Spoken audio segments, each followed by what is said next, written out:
If you've ever wondered if magicians can still enjoy magic, then the answer is yes. And if you keep on watching, I'm going to break down 3 different ways in which we watch, consume, and enjoy magic. First, we need to break down the different types of magic that we consume. There are essentially 2 types of magic out there: mainstream magic and magic for magicians. Mainstream magic is the easiest to understand because it's the magic that you watch as muggles. This could be movies like Now You See Me or The Prestige, or more commonly TV shows and specials like David Blaine's stuff, Dynamo, Justin Willman's Magic for Humans, or Chris Angel's Mind Freak. And then stage magic shows like The Illusionist, Penn and Teller, or David Copperfield on Las Vegas, or Derek Delgadio's In and of Itself, which you can also watch online. Magic for magicians is the stuff that only magicians see, for magicians' eyes only. Things like magic DVDs, video tutorials, downloads, and lectures where magicians share their theory and magic tricks so that we can learn and use them. And the other category is the competition act. Magic conventions may run a competition where magicians come up with an act, come along and present it to their peers, where a winner is judged and announced. There's an international magic competition event held every 3 years where magicians from all around the world come together and compete to see who is the best in their respective categories. People say it's like the Olympics of magic, but I say it's more like the World Cup of magic, where the World Cup consists of only men's football and FISM consists of only magic and mostly men. But hopefully that will change over time. Did you know that Shin Lim won FISM back in 2015 before he went on to literally win everything else that he decided to compete in? There's no shortage of magic material for magicians to go through and watch, but how do we enjoy it? Like you muggles, when we see a magic trick, we want to work it out, which is the first way in which we watch magic. Our brains just try to work it out. Unlike muggles, we often know too much about routines, so we can't help but obsess over how a trick is done or a routine is put together. How much we care to work things out will depend on the context in which we see it in. If we're watching a movie that has magic elements, we often won't care how things are done because it's going to be done with movie magic, CGI, or special effects. Magic on TV is different, however, as it's usually led by a magician going around and doing various pieces of magic for people on the street. And depending on what is shown and what we prefer personally, we'll react indifferently or watch intently, but we'll only try to work things out to a certain point, as the medium of TV means there are often parts of the magic that have been edited out or framed so that we cannot completely work it out.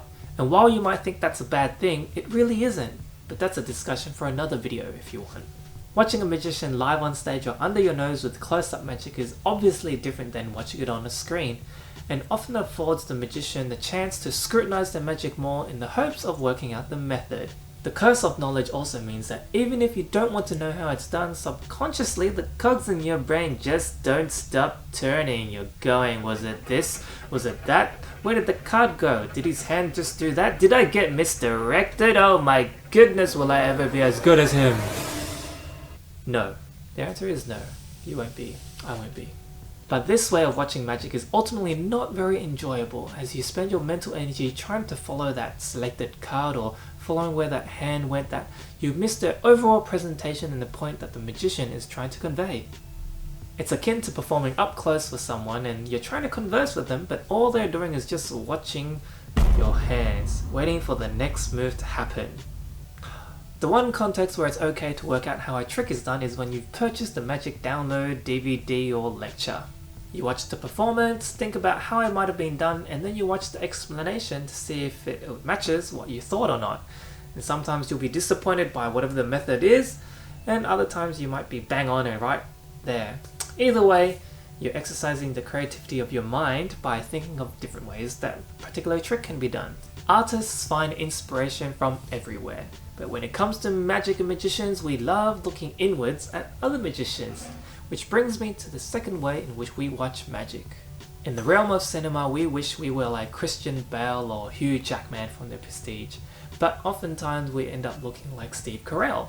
Magicians are really presented well in cinema, although the most recent exception is the Now You See Me movies, which has a third one coming out, but hopefully not with the tagline, "Now you see me, oh, what's that behind your ear?"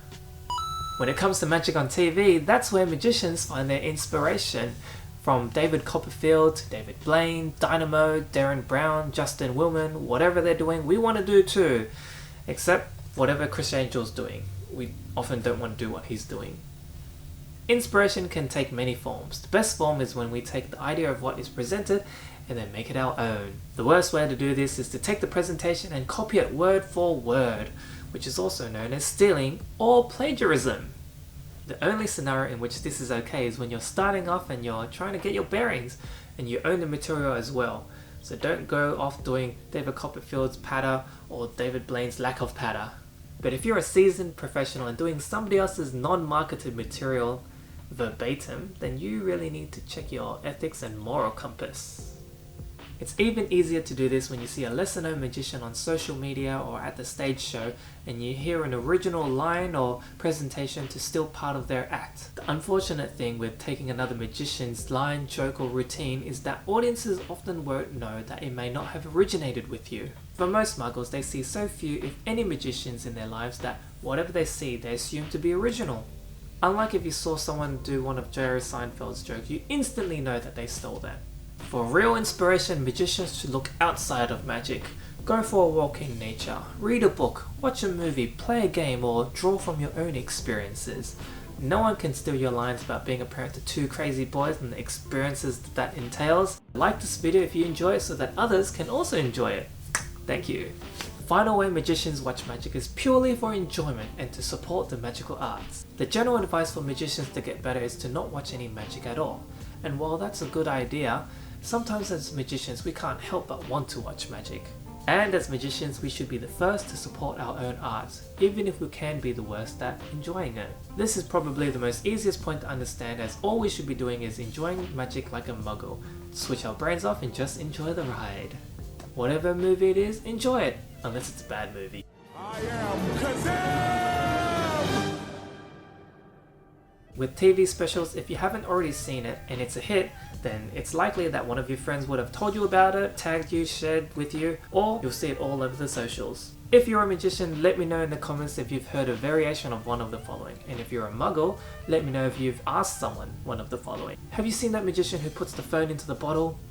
My favourite magician is Shin Lim. Can you do what he does? Do you think you can fool Penn and Teller?